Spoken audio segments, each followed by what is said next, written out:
As you wander through your community and notice all the small businesses, the barber shops, the pizza parlors, the flower stores, you wonder, how did they get their start? Who helps them? Who comes to their aid when they're looking for help? Well, we have a member of the city staff who will be with us this morning, and she'll answer a lot of those questions. Please stay tuned.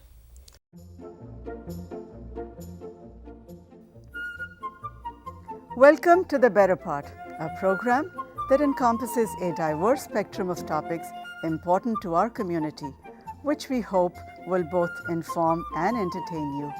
We invite you to sit back and enjoy the program.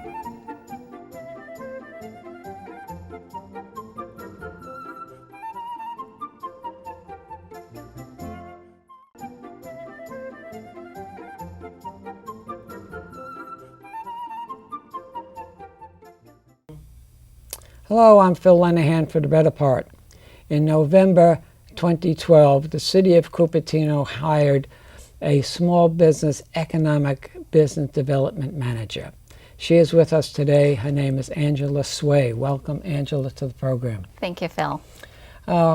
Let's start from the beginning. What is an economic business development manager? Well, that's a great question, because I don't think people realize every day that economic development touches their lives. And basically, economic development is the economic vitality of a community.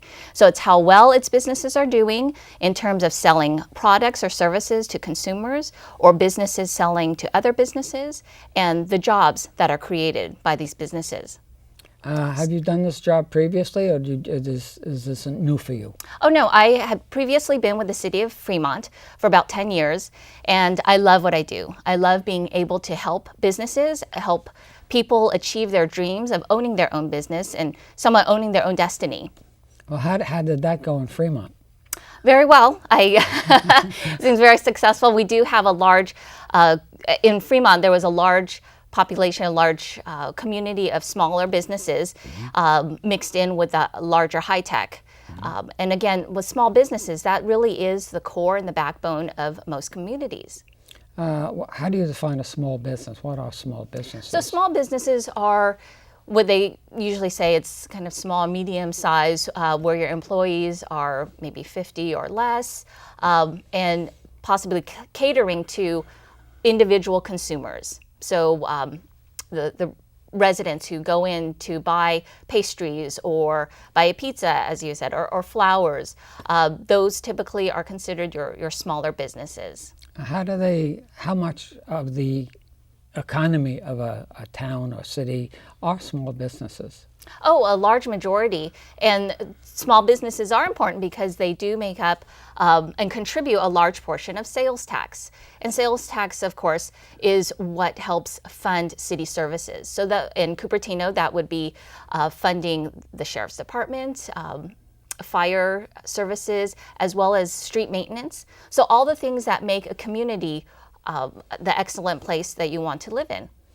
I know in Cupertino, I see two small they're larger than strip malls, spending tons of money. The one on Stephen Cruz Boulevard and Dianza Boulevard and the one on Homestead are being completely renovated. So I assume that that's a good sign, isn't it? That's a very good sign, because most businesses, and as you would imagine, they want to be in a newer space and brand new facilities.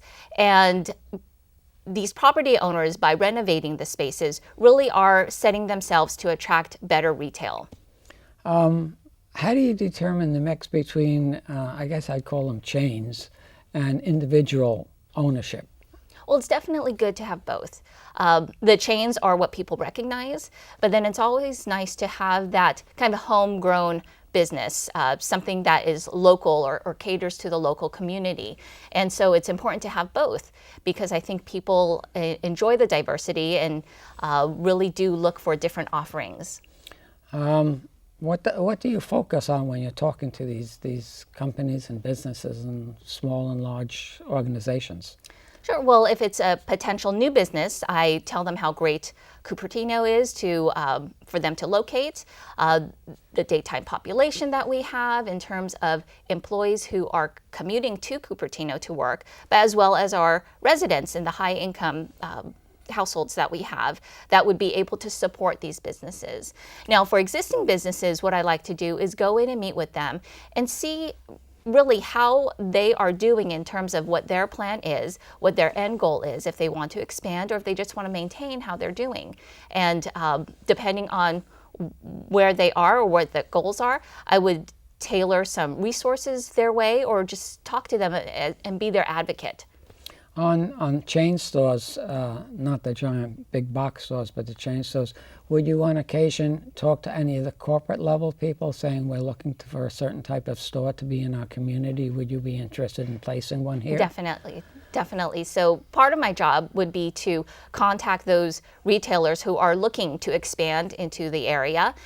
Perhaps they don't have a Northern California presence or a Silicon Valley presence. And if we have the space for them, we would love to invite them in. And again, it's pitching the story of how great Cupertino is to be a community in which they can open up a business. How do you, the Chamber does a similar type of job, so how do you interface with the Chamber of Commerce? I'm glad you asked. I work very closely with the Chamber. They're a great partner to have. And again, the Chamber is made up of existing business members, business owners. So it's good to get their ideas and their take as to how to help them better themselves and to grow their businesses. And then I also work with the Rotary because many business owners and business people are involved with the Rotary.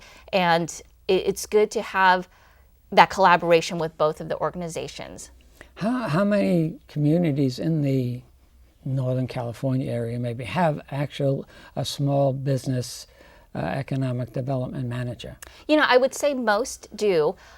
We're kind of sometimes behind the scenes because we don't have a uniform or a badge and we're not driving out, meeting and greeting that many kind of residents.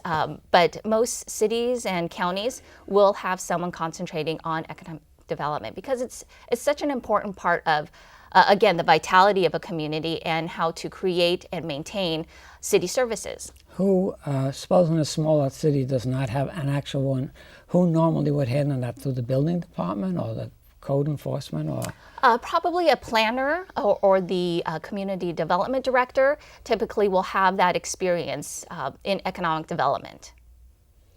Okay, are you working on a material to give out to small businesses right now? I think you mentioned that in our pre-discussions. Yes, thank you for bringing that up. I'm working on a booklet on how to start a business in Cupertino. And so this is really targeting those folks who may not have the experience, are interested in owning their own business or opening their own business, but it's very important for them to know the different steps that it takes from starting your business, the naming of it, your tax bracket, how you're going to form the business, as well as looking down the line in terms of employees and a location. So it's important to know all of those things to ensure the success of a business. So you did one of those for Fremont, correct? I did. I'm going to show that on the screen. Okay. And when can we expect the one for Cupertino? Well, it's in its draft phases now, and we are looking to print by summer and have those available out to the public. So in all of our public buildings, we will also have it online if it's easier to download. But again, I want to make it accessible to those who are thinking of opening their own business. But it also has great resources for those who have already started their business or are thinking to take it to the next level if they're thinking of expanding. Will you be offering also classes? Yes, we are looking to offer training courses and classes, again, either partnering with the local SCORE organization as well as the SBA, and those would be classes on how to start your business, how to write a business plan, as well as financing. Will you be also working on Valco, on the redevelopment of Valco and bringing the smaller businesses into there? Sure, I would love to help them. I've began working with their management group there and let them know that I'm available to help them. Really, it would be for them to kind of get things started, and I would be there as an additional resource to leverage any other connections that I have if there are new businesses that are looking to go into the mall. key to what you do is understanding shopping patterns. Yes. How do you find that information? So I would work with consultants who analyze shopping patterns and purchases made within a specific zip code. So I know we had talked about kind of how ethnically diverse our community is, but when you really get down to basics, people have the same needs, shopping needs. Apparel, fashionable apparel, and accessories and shoes, quality produce, fresh quality produce, high-tech gadgets. So really, when you think about it, there are basic needs that need to be met through your small business community or your business community in general. One thing I did notice about our ethnic diversity, I see a lot of people now walking to the store and coming back with their groceries. Is this going to be part of your planning, putting stores closer to various community areas? Well, it's a great trend for people to want to walk more. And again, the whole idea is of this lifestyle, of changing your lifestyle to incorporate more walking and walkability. And I think people appreciate being able to walk from store to store or from their home to a store versus getting into their car and having to drive, finding a parking spot, and that all takes time. So definitely walkability is always nice, and that's why they have started to build retail near high density housing, and that seems to be the new trend. Okay, so somebody is deciding to open a business of some type. Take us through the process that they should be aware of. What do you start with? What is the paperwork, and et cetera? Sure. Well, first off, please come into the city offices, either to make an appointment with a planner, depending on at what point you are, if you have your own space, or to meet with me. So I can go over, again, the different steps. And one of the most important steps to start off with is what your business plan is. What exactly is your business? How do you want to structure it? What does it mean to be successful in that business? And really think about kind of what the blueprint is for you to meet your end game of being a successful business. Mm-hmm. And from then, there are different licenses that you need to apply for, either with the city or with the county, depending on if you have a food service or if you have your own product.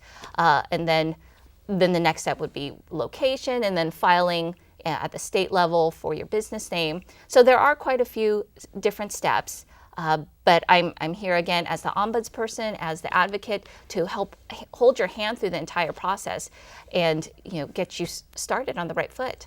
What papers do you have to file with the state? So if you're a reseller, then it's a reseller's license, also notifying them of your business name and tax structure.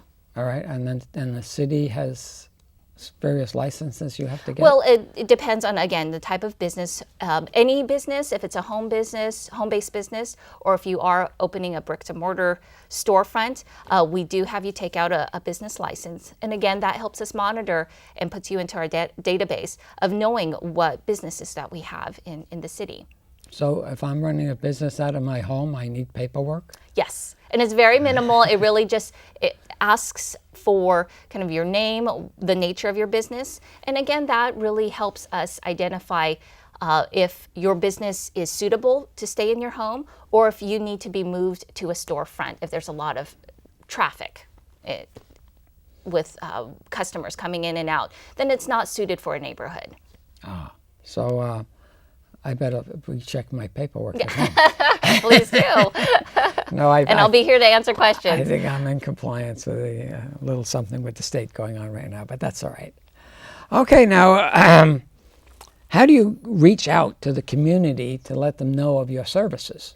Well, again, it's through shows like this, word of mouth, and going and working with the different chambers and the Rotary, and really just trying to be out there and visiting the different businesses and letting them know I'm a resource for them. Are you doing anything with our Facebook and those type of things, which I'm not up to date on anymore? The wave has passed me by. No.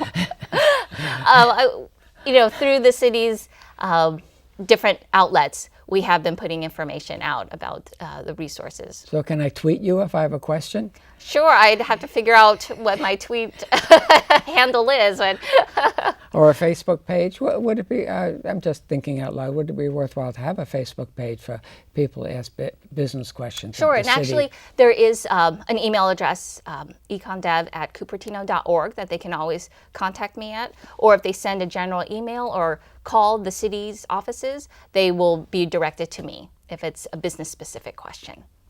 Okay, I know that we mentioned an athletic event that's coming up, which is part of the development of the city and things like that. Explain the soccer tournament that's coming to Very town. exciting. It'll be in July. The dates are July 19th through the 21st, and it's the Force Adidas soccer tournament. So it's a huge coup for the city to be able to host this soccer tournament for those days. And again, large events like this kind of put Cupertino on the map, let people realize where we are, but it also benefits our local businesses because you have this huge influx of players and families who are supporting them, taking advantage of our great restaurants, entertainment services, and our hotels. So it really is a benefit to the community, to the city. Where will that be held?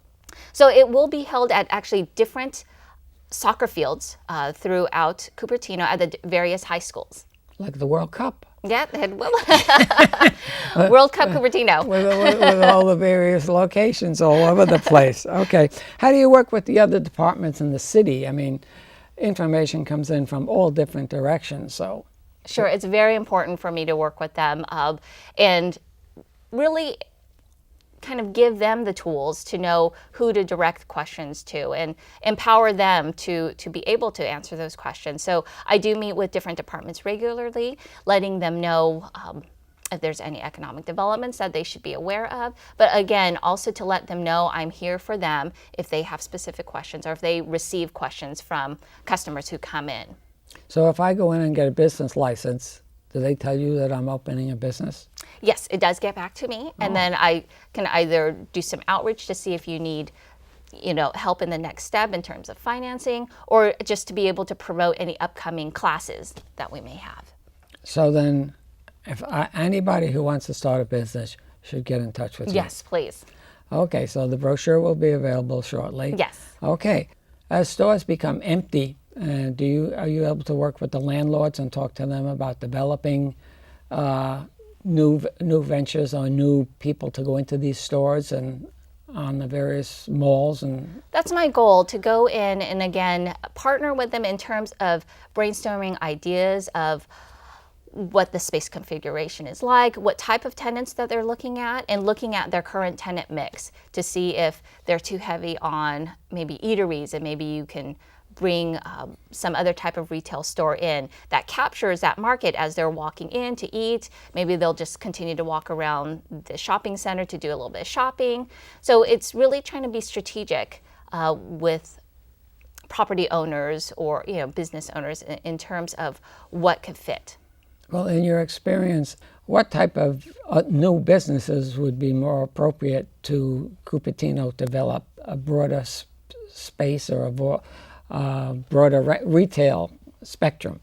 Sure. Well, eateries, of course, are in high demand because of our large daytime population. And those, again, are the people who commute into Cupertino to work, and they're here for 40 plus hours during the week, during the day. So they may come in early to buy breakfast, they grab lunch with colleagues, they stay late and they have dinner, or on their break they're running errands to use different services or make purchases. So again, it's looking at what we can do to help fulfill that experience during the day while they're there. So that would be restaurants, but again, I'm hearing the need for, maybe more apparel or home goods, things of that nature. Well, we were somewhat impacted by the big Home Depot, which is in San Jose. Right across the border. Yeah, it's right across the border, and that did impact our hardware stores and types of things like that. But are there any plans for any other big box stores in Cupertino? Not at this moment that I know of. And again, that has a lot to do with just our available space. We don't have large parcels of space that can accommodate a big box in terms of what their needs are for in square footage. So again, I'm concentrating on the smaller businesses to help fulfill some needs. We're developing a new Main Street, a new Cupertino Main Street on Stevens Creek Boulevard. There's going to be a lot of retail space in there. Have you earmarked any specific retail that might be going in there? Not yet. Again, the idea is in terms of categories. You want to bring in some eateries, and then smaller retail shops, and maybe some apparel or smaller boutique type businesses that would work well, again, with the idea of the walkability and just being able to stroll around and take your time, to make your purchases. Oh, what mistakes have you observed that people are making? You mentioned business plans, and heck, I know some high-tech firms that don't even have business plans. So it's hard for me to comprehend that a smaller business, but you'd really encourage that. What would be in a business plan? So a business plan, really, if you think about it, in terms of like construction, if you're constructing a house, you need the blueprints because you need to know where your foundation is, where all the joints are, how it's going to be built. Mm-hmm. And really, you should think of your business in that same way. What is the different components that are important to your business? Who will be working there? How many hours will you have it opened? And really being able to see that and adhere to a business plan will really help ensure your success. So you're not jumping around and making changes here or there. Of course, that's all perfectly acceptable to make smaller changes, but you should really have that larger game plan in order for you to start at your beginning point and make it to your goal in terms of your success. Do you have any type of a template you could give a business who's starting? Yes, we have free templates, and also the SBA offers free templates, and so that can easily be provided to anyone looking to write their business plan. So I guess the first thing I should do is sit down and figure out a plan for what I'm going to have rather than Mom and Dad gave me money, I'm going to open a restaurant. Yes. Please do, because people don't realize that it does take long hours in knowing how to price your inventory or purchase your inventory and then price your actual end product. And that all goes into your success and how soon you want to reach that success and that goal. How would you help an older business who's saying, gee, things are kind of getting so cool. How can you help me pump up my business? Well, in this day and age, it really would be, I would start with maybe getting more word out in terms of promoting the business, getting, casting a wider and a larger net for their clientele. And if you look at Cupertino, we have such a varied and diverse daytime population and residential base, which is great because you have young children, high schoolers, you have all the young people studying at De Anza, the college. Then you have the young working professionals with lots of disposable income that maybe hasn't started their family yet, and then you have the families. So there's a wide audience to be able to pitch to and be able to bring new clients into a business. Do most businesses have websites? Most do, and I encourage that. Again, it's the whole idea of keeping up with the trend of this digital age and having that web presence. Because a lot of people, and I know I do this, I will check reviews online or check different websites for suggestions. And so it's very important to be able to be connected online. And then there's the social media, which we mentioned earlier, which really you're hearing more and more about. So the power of the social media, yes. Yeah, so you would suggest that these businesses also make sure they have an electronic presence? Yes. If that is their clientele, if that's who they're looking for. And you really have to take a look at kind of what product or service that they are selling. So really kind of tailoring it to their needs. Would they come and ask you about alternate locations or where the city's expanding or giving permits and expanding on some of these shopping malls? things like that? Yes, I can help business either relocate within the city of Cupertino. Maybe they've grown out of their space and they're unable to expand within where they are. So I'm definitely able to help them kind of take a look at an inventory of available spaces, but also for other businesses who are, again, looking to come into Cupertino, I'd be able to help them. Yes, I would assume you would want to keep them in Cupertino. Yes. An important part of my job. Yes. What about financial help? Do you have, maybe some small business funding an inventory or flooring an inventory? Do you have financial references that various sources of financing that you could put them in touch with? Yes, and in fact, some of the trainings that I'm planning for later this summer would encompass speakers from different financial institutions. Maybe it's an SBA small business loan, and be able to provide references and resources for people looking for financing. All right. Is there anything else you'd like to talk about? We're just starting to run out of economic time here. No, I really appreciate you having me on the show and being able to, again, let people know how they can get started with a business and the important steps that they should take, and encourage them to start with City Hall and visiting me so I can help them and be their advocate. Well, thank you for joining us today. Thank you. Thank you for watching. Thank you for joining The Better Part today. We will have contact information from Angela on the screen. And just give her a call, start a business, build up the economy of Cupertino, or whatever town that you're in. See you next week on The Better Part.